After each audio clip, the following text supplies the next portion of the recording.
inshuti mukuri ibiganiro byacu. Ikoranabuhanga ry'ahazaza ndetse n'ingiri turimo rirakora ibintu bisa nk'ibitangaza, ibindi bisarasana maji cyangwa maji. Ni ibidasanzwe kuko nta muntu wabitekerezaga. Ni gute twaganira n'abantu bacu bapfuye dukoresha ikoranabuhanga? Ese ibi koko byashoboka? Ukaganira na sogokuru wawe cyangwa undi muntu, umubyeyi wawe ndetse n'abandi? Mu ikoranabuhanga hari igisubizo gihoraho, yego. Ahubwo birasaba iki? Mu ikoranabuhanga rya vuba ahangaha by'umwihariko ukoresha ibyitwa VR, ubu ushobora kuganira n'umuntu wawe wapfuye. Iyi ni intangiriro yo kuramukwa k'ukuri. Ni intangiriro yo kubona ibitangaza, ibizwi nka maji bigiye gukorwa mu bitekerezo bya muntu. Guhaye ikaze. Iyo umuntu wawe wakundaga agiye agapfa cyangwa akava kuri iyi si, birakubabaza cyane. Ushobora gukurikirana ibitekerezo bye yakubwiraga, ugasigarana amafoto, amajwi ndetse n'ibindi bimukwibutsa. Hari n'igihe runaka ushobora kubona umwenda yambaraga ugahita utekereza ko ari we.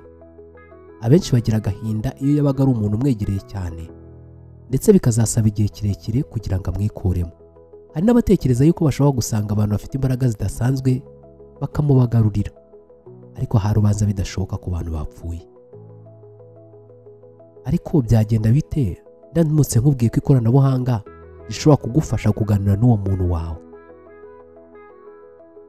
Ubu noneho hari ikoranabuhanga rishobora kugukorera ibyo byose, aho ushobora kumubwira uti umeze ute, nashaka kubwira iri jambo, maze akagusubiza ati meze neza, nagusubiza ntya kuri iri jambo. Ariko se iri koranabuhanga rya virtual reality riguhuza n'umuntu wawe wapfuye rirakora? Ni ukuri se koko cyangwa ni ukwiyoba? Ubuzima ni nk'igitabo cy'amapaje menshi. Guhitamo kugera ku byiza bisa nko kubumbura ipaje y'ingenzi muri yo ugasoma ibyanditseho. Bajya bavuga ko amahirwe aza rimwe mu buzima. Ntahuje n'iyo nyito, navuga ko amahirwe ahoraho. Reka nkubumburire igitabo cy'amahirwe none. Haguruka Business Center ni igitabo cy'amahirwe wakoresha none. Bakwigisha gukora amasabune akomeye, isabune y'amazi, isabune yo muri toilette, shampoo, sirage, amavuta yo kwisiga akomeye, gikotoro ndetse n'ay'amazi ayazwi nka lotion. Banagufasha kwiga gukora buje, imigina y'ibihumyo, kubihinga no kubitunganya, gukora jus zitandukanye, yaba iyo wakoresha iwawe mu rugo ndetse n'iyo wasangiza abandi muri business, gukora amarange, kuyavanga no kwiga kuyatera ku bikoresho bitandukanye, n'indi mishinga myinshi yagufasha mu iterambere.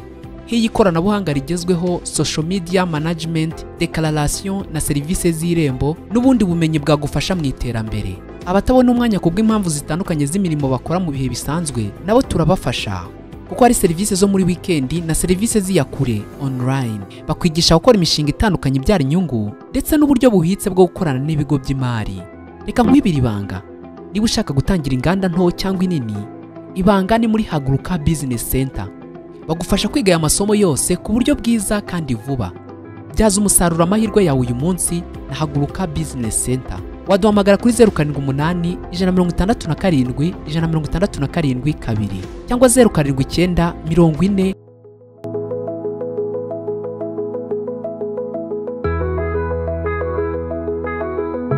Ikoranabuhanga rya virtual reality cyangwa iringiri rishobora kwifashishwa kugira ngo uganire n'umuntu wawe wapfuye ryatangiye agana mu mwaka wa 1968.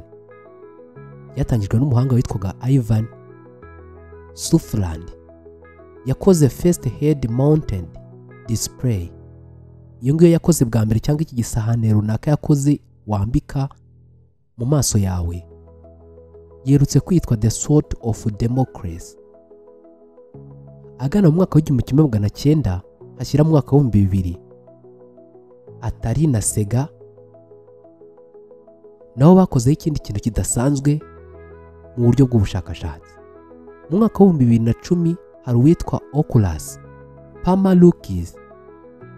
Aba bo noneho bazanye ibidasanzwe ko VR cyangwa ubu buryo bwatangirwa no gukoreshwa mu rugo cyangwa abantu bakabukoresha. Ubundi ibintu byinshi byatangiye ari ibyo kwa muganga no mu bushakashatsi, bigera no mu ngo abantu batangira kuzikoresha. Nk'urugero, mudasobwa zatangiye ari iz'ubushakashatsi n'ibigo bikomeye cyane. Ubu ingo nyinshi zifite mudasobwa.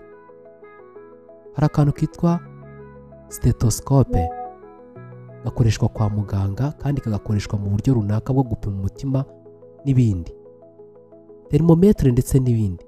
Ibi bikoresho nubwo bikoreshwa kwa muganga mu buryo bumwe cyangwa ubundi ushobora no kubikoresha iwawe mu rugo. Hari ibikoresho byatangiye biza bikoreshwa n'ibigo runaka mu gukoreshwa rusange, gusa burya nawe iwawe wakibigira, biterwa n'ikibazo cy'igihe cyangwa runaka uburyo ushobora kugakoresha. Ubundi se ni gute bahuza umuntu ukiriho n'umuntu wapfuye cyangwa wagiye mu buryo bwa tekinoloji? Ese tekinoloji nayo yaba yifitemo ikintu kimeze nk'amarozi cyangwa maji? Reka tubirebere hamwe. Guhuza umuntu wapfuye ndetse n'umuntu uriho cyangwa kuganira n'umuntu wawe wapfuye ukoresheje verisiyo ya VR bikoreshwa hifashishijwe amashusho, amajwi, imyitwarire y'umuntu ndetse n'ibindi runaka.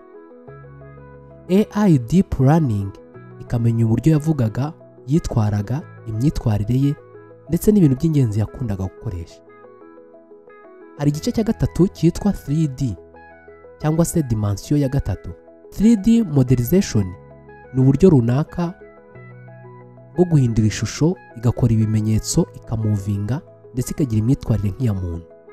Ubu nabwo ni uburyo buba bugiye gukoreshwa bwo kurema ishusho n'isura y'uwo muntu, kwerekana ibidukikije umuntu ashobora kumva nk'aho ari kumwe n'uwari warapfuye.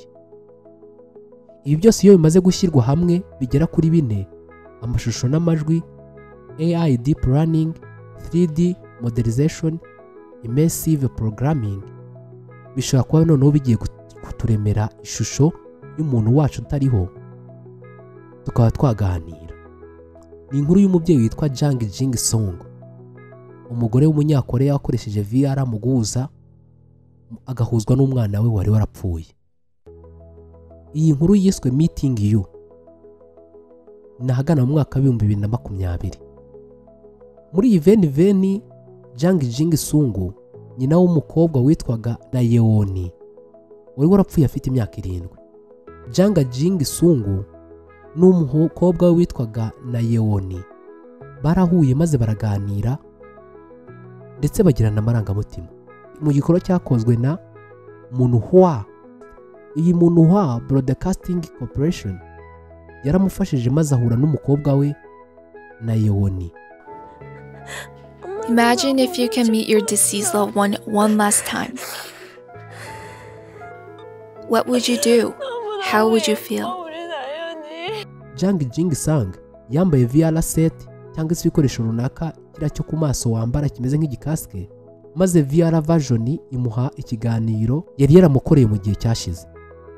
Yafashe amashusho y'ibanze uko uwo mwana yavugaga, imyitwarire ndetse n'ibindi uyu mubyeyi yari yarabahaye, maze imuremera video nziza y'umuntu wasaga n'uwo mwana.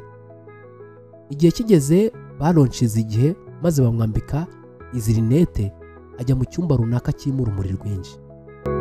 Mama yatangiye kwitwara nk'umubyeyi n'ubundi ugiye kwakira umwana we, amuhamagara mu izina rye, umwana amwikiriza kuko amakuru yari yaratanze. Iyi video cyangwa se iyi video yarakozwe neza y'uwo mwana, yagendaga amusubiza neza mu ijwi rye kandi amuhobera amwegera. Kimwe mu bintu bitangaje cyane, igihe umubyeyi yambaye iyi VR, umwana yaramubwiye ati ndagukunda, aramwegera akimuhobera. Sene yarahindutse cyane. Umubyeyi yatangiye kubogoza amarira ariko arimo n'ibyishimo byinshi cyane, ati narakubuze. What would you do? How would you feel? Yateye ijwi rye hejuru cyane ati Nayewo, nakubuze igihe kirekire mwana wanjye, maze aramuhobera. Mu mizo ya mbere bavuga yuko umugore yababaye ariko atangira kugira umutuzo. Abashakashatsi bavuze yuko bishobora kongera inyungu zo kubaka ihumure nyuma y'agahinda, ariko abandi bavuga yuko ari uburyo bwo kwiyongera depression. Hari ingaruka nziza ndetse n'imbi za VR. Mu ngaruka nziza ni uko zishobora kumara agahinda. Ikindi ushobora kubona igisubizo cya nyuma cy'umuntu wawe washakaga, n'ikindi bishobora kugufasha mu buryo bw'ubwonko therapist. Imbi bishobora kukubabaza kurushaho. Ikindi cya kabiri ni uko utakaza itandukaniro riri hagati y'ukuri n'ibinyoma. Ikindi kintu cya gatatu kibi ni ikintu cyo kubura ubwigenge bwo kumenya ko umuntu wawe yapfuye. Ubundi VR ikoreshwa mu buryo bw'ubuvuzi ndetse no kubona amafoto cyangwa amashusho y'ibihe byashize ndetse n'ibindi. Kuba yakoreshwa mu buryo bwo guhuza abantu n'abandi batakiriho gishobora kuba igikorwa cyahitwamo na buri muntu runaka, ariko gishobora kugira ingaruka zikomeye. Utekereza gukoresha VR ugahura n'umuntu wawe wapfuye ari ibintu byiza? Iri koranabuhanga ryihuta cyane ridusingiriza n'ibyo twe tutatekerezaga, aho ushobora gutangira guhura n'umuntu wawe wapfuye cyangwa kuganira nawe rihatse iki? Ese ni ukuri koko ko abantu batekereza ko bashobora kubona ikoranabuhanga ribasingiriza ibintu bisa nk'aho karemano byabaye? Nta ngaruka bigira ku bwonko? Wowe se hari umuntu utekereza wawe wavuye mu mubiri cyangwa wapfuye wumva waganiriza? Muri comment section ku makuru yacu dutanga ku buzima ndetse na tekinoloji dusangiza igitekerezo cyawe. Ndishimwe Josue Marpas. Niba utarakora subscribe kuri iyi channel nakubwira ngo yikore kugira ngo ibiganiro bitandukanye bijye bibasha kukugeraho. Gira impagarike n'ubugingo, ugira imana n'amafaranga.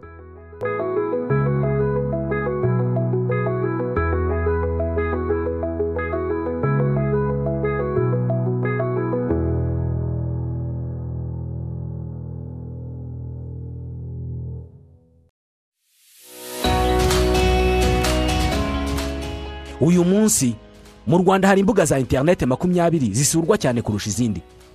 Urwo rwawe cyangwa se urw'ikigo cyawe nta rurimo ndetse nta nubwo rukubyarira umusaruro kubera kutazi Afrinovators, kompanyi ya mbere y'ikoranabuhanga y'impuguke zitanga serivisi zose z'ikoranabuhanga nko kubaka imbuga za internet, kuzicunga no kuzibyaza amafaranga.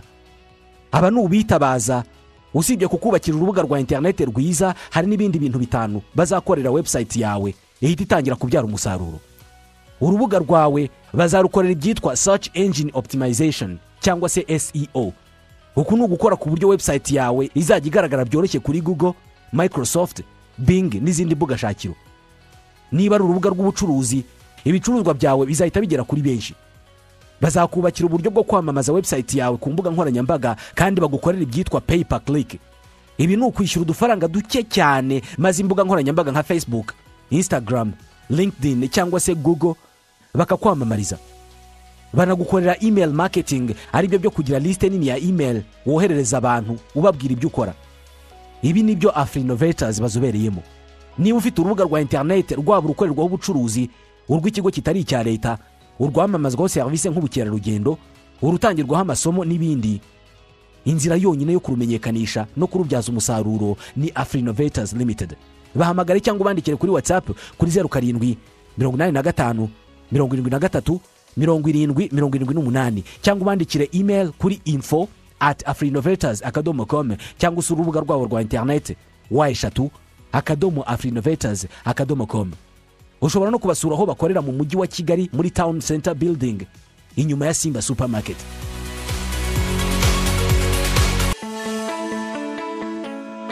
Utangiye business nk'iy'inganda nto cyangwa inini, wifuza gukora packaging cyangwa uburyo bwo gupfunyika neza ibyo ukora? Fungura idirishya rishya none. Waruzi ko 78% y'abakiriya banaturuka kuri packaging nziza cyangwa bagura ibicuruzwa bipfunyitse neza?